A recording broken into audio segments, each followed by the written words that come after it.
Today we're at Fr.Shanley's grave. It's meant to be one of the most powerful healing sites you can go to in Ireland, from locals I've talked to. Now, Fr.Shanley has an amazing life story, and there's so many stories from him. I've only a fraction of them are true.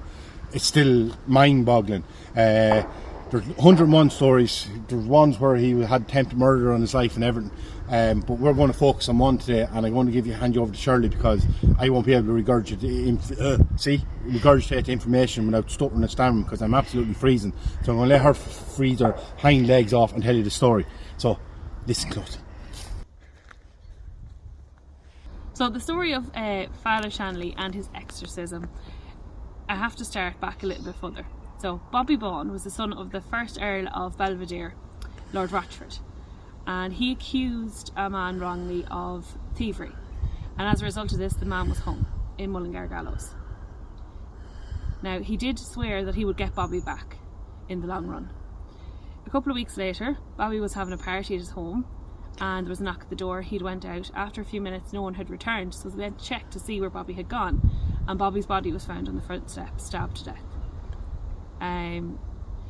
So after this, apparitions started to appear, and for 30 years plus Bobby terrorised the locals. Bringing it on now to Fr.Shanley. Fr.Shanley was called late one night by a farmer locally.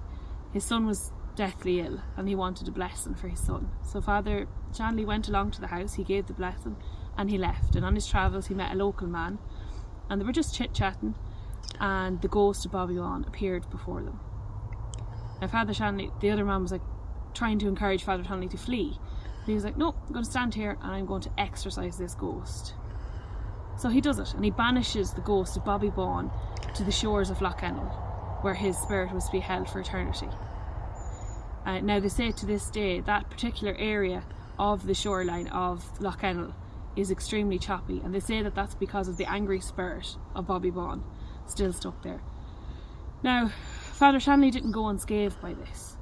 It was said that within a matter of weeks his hair and his head turned white, and he started to deteriorate pretty quickly after that. So they reckon that the exorcism took an awful lot out of him. But yeah, that's the story of Bobby Bawl and Fr.Shanley. Mark had said that there's healing properties at the grave. There is mass said here once a year, every year on the 24th of July, to commemorate Fr.Shanley's memory. And I also noticed from the grave itself there's an awful lot of inhalers, so I'm assuming the cure that he has is something to do with respiratory. So if anyone out there has any problems and they need respiratory help, this might be a place that you might want to come.